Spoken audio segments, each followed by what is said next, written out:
SSC जिस पे लाखों करोड़ों बच्चों की उम्मीदें टिकी हुई हैं। एसएससी जिस पे लाखों करोड़ों बच्चों के सपने टिके होते हैं, आज वो बच्चों के भविष्य को बना नहीं रही, बच्चों के भविष्य के साथ खिलवाड़ कर रही है। बहुत दिनों बाद हमें उम्मीद थी कि वेंडर चेंज हो रहा है, एडिक्विटी एग्जाम करा रही है और इस बार हमें अच्छा खासा रिफॉर्म देखने को मिलेगा, कि हुआ इसके उल्टा ही। एडिक्विटी के द्वारा आज जो पहला एग्जाम कराया गया सिलेक्शन पोस्ट का, वो पहले शिफ्ट के दो एग्जाम यानी कि 2 सेंटर को कैंसिल कर दिया गया। ऐसा क्यों हुआ? इसका कारण बताया गया टेक्निकल फॉल्ट। ये आपका बस एसएससी का बस एक जवाब था उन बच्चों को। वो बच्चे जो एक अरमान लिए सेंटर तक पहुंचे थे, कितनी संघर्षों के बाद, कितनी मेहनत के बाद वो एक एक पैसा इकट्ठा करके वो सेंटर तक पहुंचे थे ताकि हम अपने एग्जाम को दे पाएं।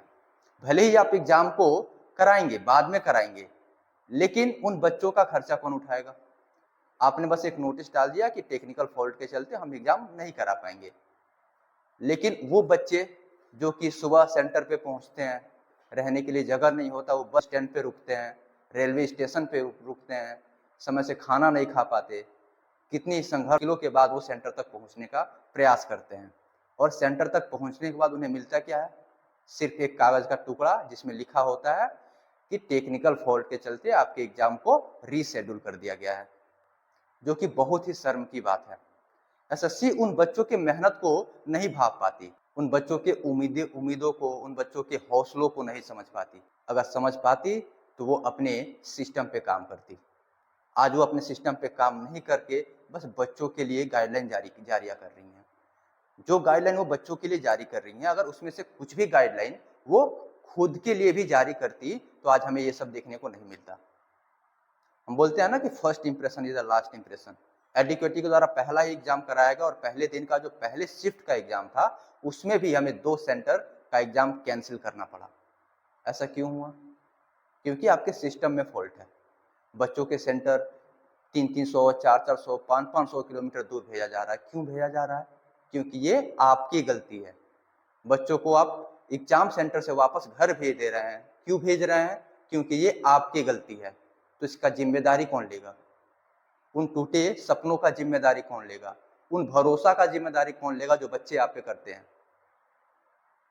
आज लाखों करोड़ों बच्चे सरकारी नौकरी का सपना देखते हैं। किस लिए देखते हैं? क्योंकि एसएससी मानी जाती थी कि एक बहुत ही अच्छी संस्था है। जब तक टीसीएस एग्जाम करा रहा था, बहुत ही अच्छे ढंग से एग्जाम हो रहा था। बात एग्जाम के लेवल में थी। आप इस बार वेंडर भी चेंज किए और बहुत बड़ी रिफॉर्म की बात किए, लेकिन रिफॉर्म में क्या मिला? आपका एग्जाम का लेवल तुच्छ है, तुच्छ। बच्चे 100 क्वेश्चन अटेम्प्ट करके आ रहे हैं, मतलब 90+ क्वेश्चन अटेम्प्ट करने वाले बच्चों की संख्या बहुत बड़ी है। जहां तक हमें उम्मीद था कि आप क्वेश्चन के लेवल पे काम करेंगे, वो नहीं कर पाए। जहां तक हमें उम्मीद था कि आप बच्चों को एक प्रॉपर गाइडलाइन के साथ अच्छे से उनका एग्जाम कंडक्ट करवाएंगे, आप वो नहीं करवा पाए।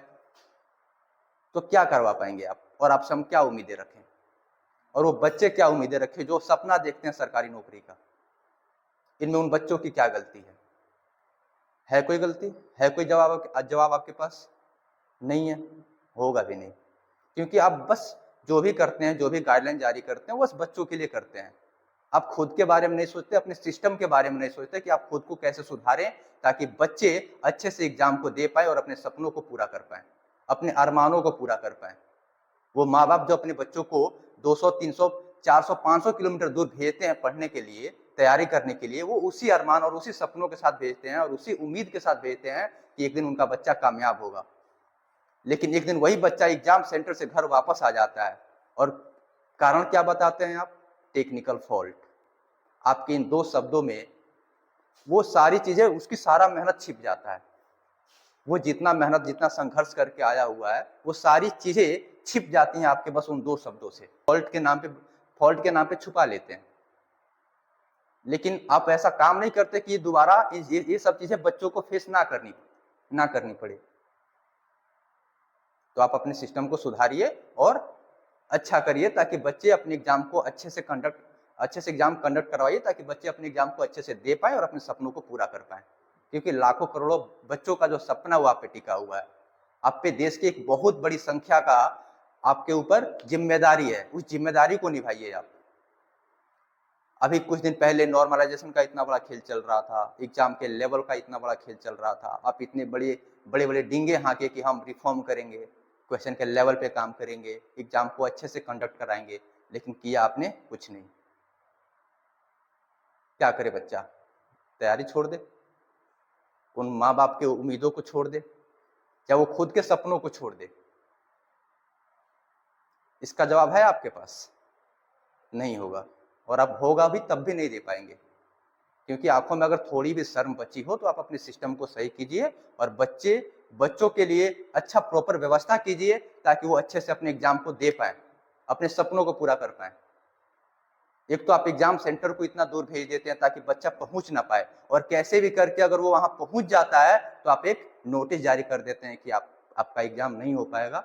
जो कारण बताते हैं, आप क्या बताते हैं कि टेक्निकल फॉल्ट है।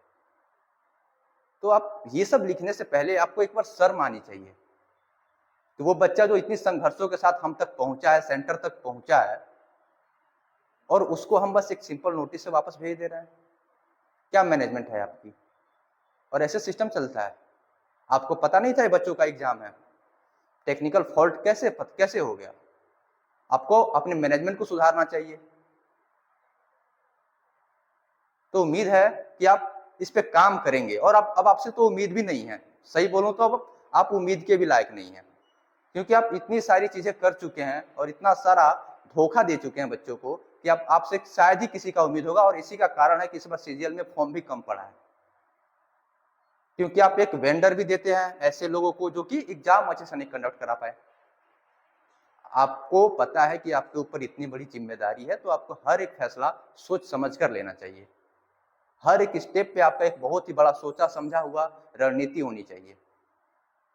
उन बच्चों के सपनों के साथ खिलवाड़ कर रहे हैं आप, उन बच्चों के मेहनत के साथ खिलवाड़ कर रहे हैं आप, उन माँ बाप के सपनों अरमानों के साथ खिलवाड़ कर रहे हैं आप। और इस चीज का अगर एहसास आपको अगर थोड़ा भी होगा तो आप आगे से ऐसा कुछ देखने को ना मिले, ताकि बच्चे अपने एग्जाम को अच्छे से दे पाएं। आपसे बस एक यही अपील है कि आप अपने एग्जाम को अच्छे ढंग से कंडक्ट कराइए। बच्चा जो मेहनत किया होगा वो खुद कामयाब होकर दिखाएगा, लेकिन पहले आप अपने सिस्टम को सही कीजिए, अपने सिस्टम को सुधारिए।